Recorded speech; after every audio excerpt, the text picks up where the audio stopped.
Hi, my name's Aisha. Welcome to my channel, or welcome back if you've been here before. In today's video, I'm going to be totally winging it. I did a hack on an IKEA bench that I had bought, and you'll see I was just totally making it up as I go along, but it kind of turned out okay, but I'll let you be the judge of that. Don't forget to like the video if you like it. Don't forget to watch the video all the way through to the end. Drop a comment, subscribe if you need to subscribe, and share with a friend if you think they might want to do something similar. In the kitchen, I have the same herringbone flooring because it's suitable for the kitchen as well. One thing I didn't mention in the other video is that the skirting board was taken up and the flooring runs underneath it. The flooring stops just short of the edges to allow for expansion of the wood. Then there's beading that covers the small gap by the door. Everything needs filling, sanding and repainting afterwards though. So in this room I put my ladder shelf in here. This is from Next and it was kindly gifted to me by a friend. I was going to put it somewhere other than the kitchen because if you've seen my previous videos and photos, you'll have seen that it's usually in the kitchen and it can go anywhere really, but it's there, and I put a plant in there as well. This is where I'm heading with the dining side. So some of this image is real and some of it is superimposed on. I think I'm about halfway there now, so I just need the pieces on the wall, I need a rug, and I need some lighting to finish the space off as well.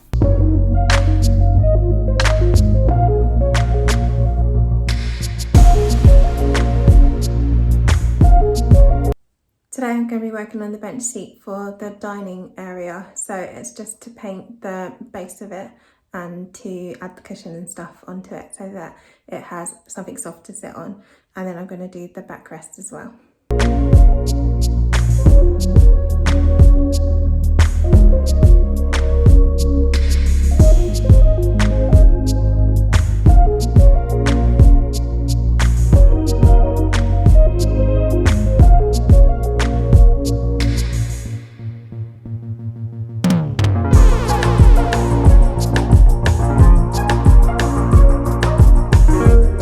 This is where it's currently at. It's a little bit more pink than the chairs that I'm trying to match, but it's okay. It's not too far off.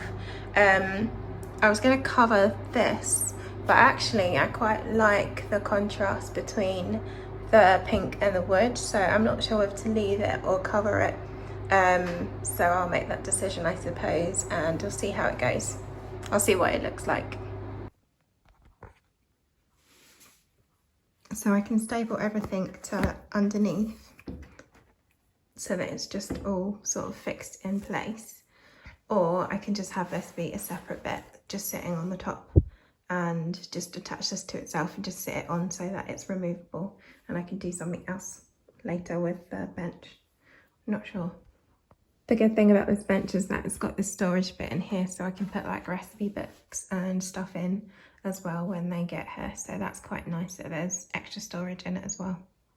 So that part of the hack is kind of okay. Obviously you can paint things, you can stain them, you can add patterns to them, you can do what you like to them to kind of very quickly change what they look like and have it match what you've got going on in your home. In the next part though, I'm going to be showing you how I made the backrest for it. So it's a channel tufted backrest, and it kind of just gives a bit more visual interest, but it's a little bit questionable because I kind of did it a different way to what I've seen on other videos. So what I'll do is I'll link other videos in the comments below. I think the other method is more time consuming, but I think you end up with a better result because you can fold the fabric over much neater and tuck it and kind of staple it in place, and then you'll get a better finish overall. But this way is kind of the quicker way, but it's not as refined as it could be. I split the foam into 10 to have 10 divisions. I marked the middle of the plywood and then stapled the batting and the fabric to the centre.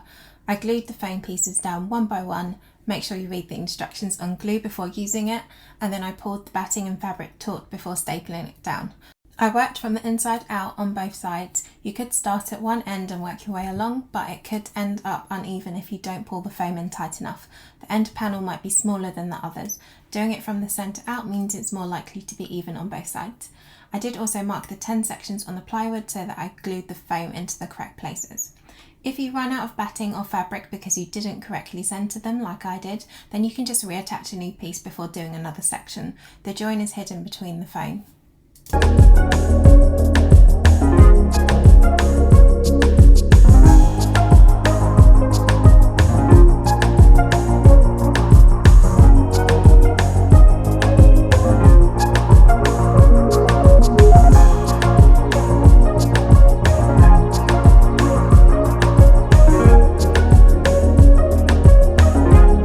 Once I'd finished the 10 sections, I pulled the fabric over the edges and stapled them to the back of the plywood. If I was finishing this off to a higher standard, I would screw a thinner second piece of plywood to the back so that the fabric is entirely hidden. This is going against a wall so you won't see the back.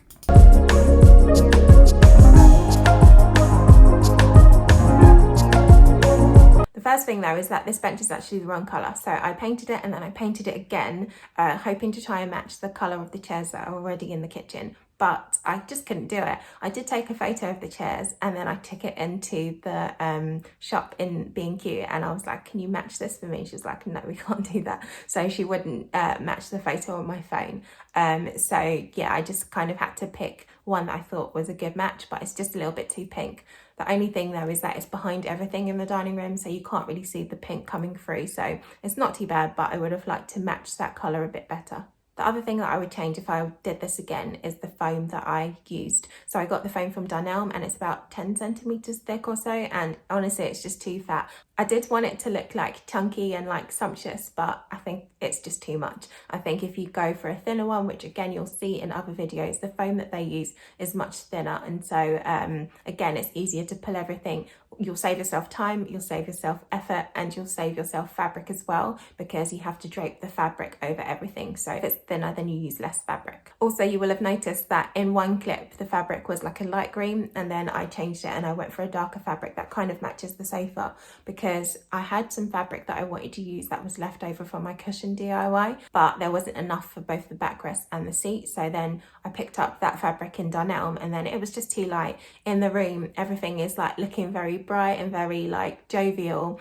It was kind of looking a bit too tropical with that fabric. It's very like stimulating, and I know that in the future when the house is finished settling, I do want to add wallpaper to that side, either half the wall or the whole wall, I'm not sure yet, but I do want to add wallpaper or something else onto the wall, and so I don't want to like add too much like random stuff at this point, lots of bright and vibrant colours, and then later on I can't find something that matches it and brings it all together. I've still got to get a rug for the space and other bits as well, so it's just going to be too much, so I went with the darker one in the end. The other thing to be aware of is that I made the backrest out of my old desk. It's 18mm thick, and that's quite thick. You don't need it to be that thick for a backrest. I think maybe 9mm is actually quite sturdy. 12mm probably would be quite good, but 18 is quite thick, but you buy what you want to buy. So yeah, everything's a little bit OTT. The foam was too thick, you can go much thinner, and the wood you can go a bit thinner as well. I'm not showing the whole process on here.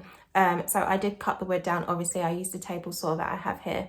I don't really like, or I feel very conscious about like doing DIYs and putting like videos out there, because I think that people just go out and get tools and they'll just start doing DIY, and actually there's so much more to like tool safety, and I see some pretty suspicious stuff online, and obviously in my job I have training to use like a whole range of tools, so I know how to use them safely. I know how to do the tool checks, I know about LEVs, about dust, about chemicals. Like we have to read the data sheets before we use chemicals and before the children use the chemicals, and so I'm a bit wary of showing things online and then just being like, yeah, you can do this DIY, when actually it might not be safe.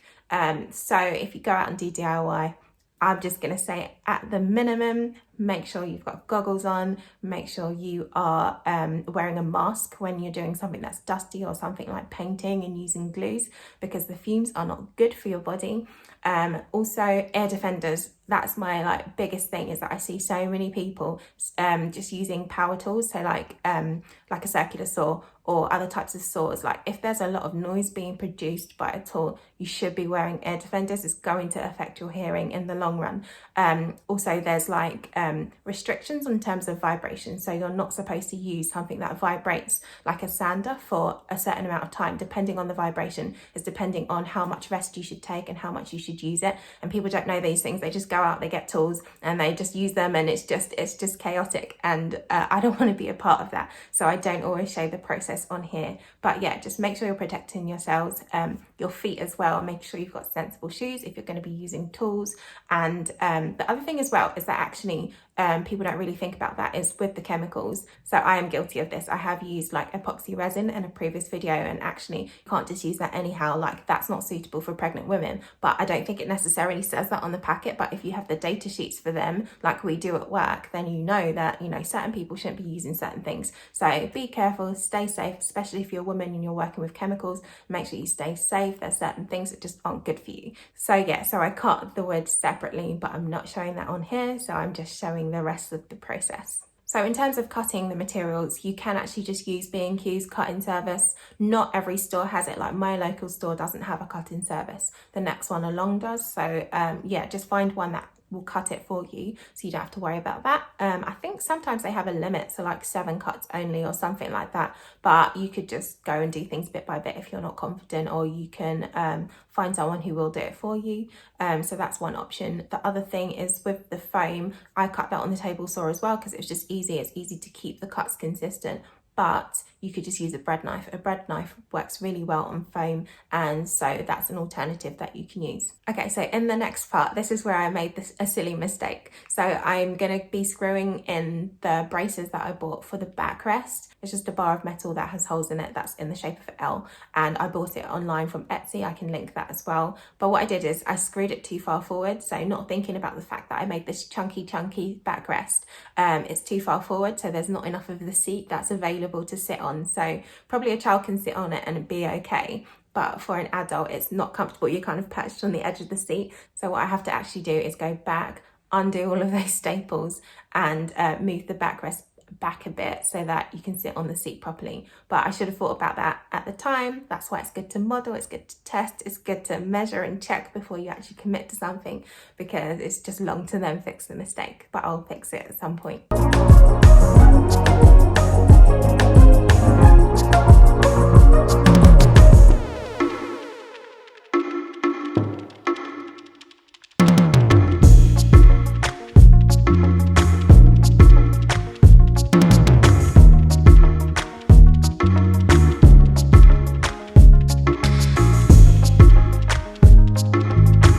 Okay, so it kind of works and it kind of looks okay. It will do for now. Obviously, I have to fix that mistake that I made so that people can sit on it properly and comfortably. When you're actually at the table, it's not actually too bad because you're kind of wedged between the table and the chair, and so you've got a bit more stability, so it doesn't feel like you're kind of perched on the edge.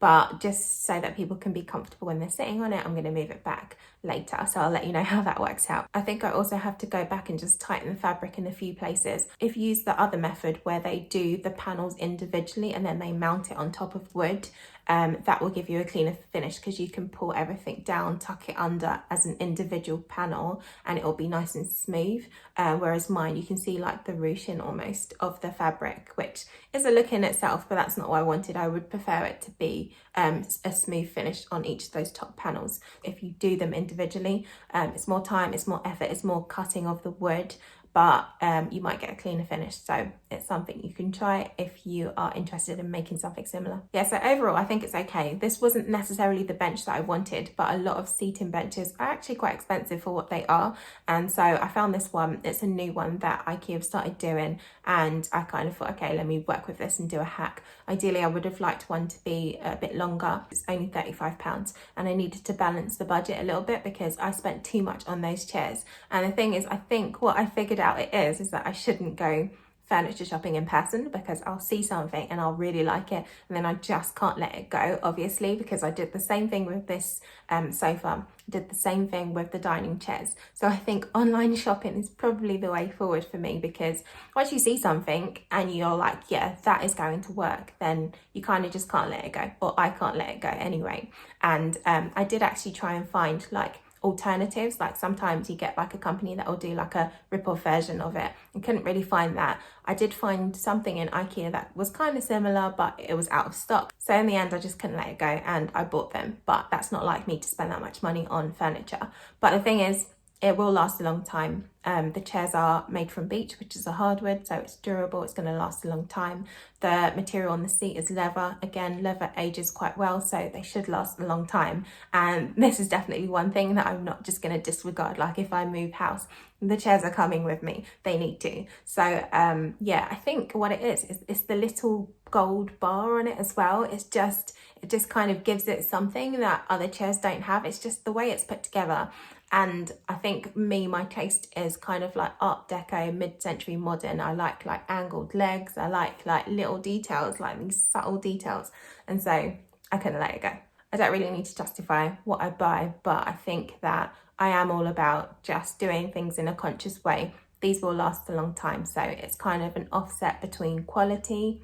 Sometimes if you buy cheap, things break easily and then you end up replacing them much more anyway. In some respects, it is better to go more expensive and it will last longer. So anyway, here's a before and after of the dining room so you can see what it started off like and then how it progressed.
So like with other rooms, this is just part one. This is where I'm currently at and there's still more to go. Obviously you will have seen in the mock-up, I've still got wall art to do. I've still got lighting to do in like pretty much every room. I haven't really thought about lighting yet. I've seen something for the hallway, but I don't really know what I want for the other rooms. So I need to think about that.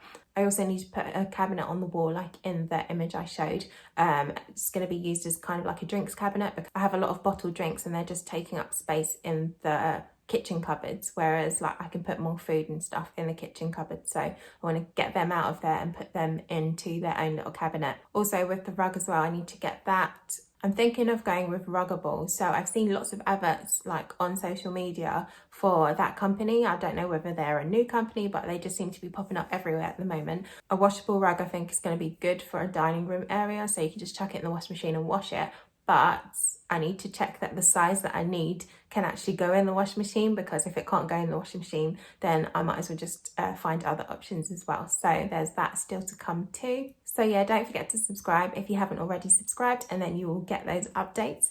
Don't forget to like the video if you haven't already liked the video. Leave me a comment down below. Let me know what you think of the DIY of the space in general. What would you do? What would you put on the wall? Let me know your ideas. I'm always open to suggestions and constructive criticism as well. If there's something you don't like, tell me what you don't like, because when you're by yourself as well, so like I'm just doing all of this, I don't have a second opinion. Sometimes I might send my sister something and be like, do you like this? And she'll be like, yeah, that looks good. So I don't really have a second opinion, so I'm always interested to know what people think. So let me know in the comments below. Don't feel shy. Even if you think it's gonna be insulting, phrase it in a way that is just constructive criticism and I'll be totally fine. Don't forget to share the video with a friend who you might think is interested in it, and you take care of yourselves, and I'll see you in the next video.